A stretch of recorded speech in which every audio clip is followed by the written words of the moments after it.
ভালো আছেন। আমি গোয়াতলা ব্রিজের ভিডিও সব সময় দিতাম, এটা আপনারা জানেন। এখন বর্তমানে নৌকা দিয়ে পার হইতাছি, তাও আবার সরকারি নৌকা।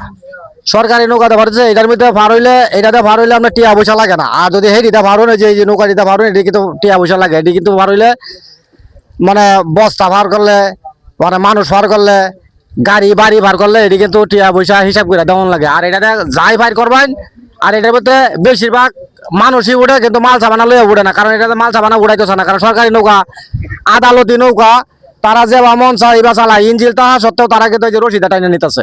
এই যে রশিদা একটু আনছে একটু, তারা কিন্তু ইঞ্জিল তাহা সত্ত্বেও রশিদা টাইনে নিতেছে। এই হলো আমাদের বিষয়। তো আসলে এই নৌকা মেশিনটা স্টার্ট দেয় না কেন লেগে, এটা আমি আপনাদের কাছে প্রশ্ন করলাম।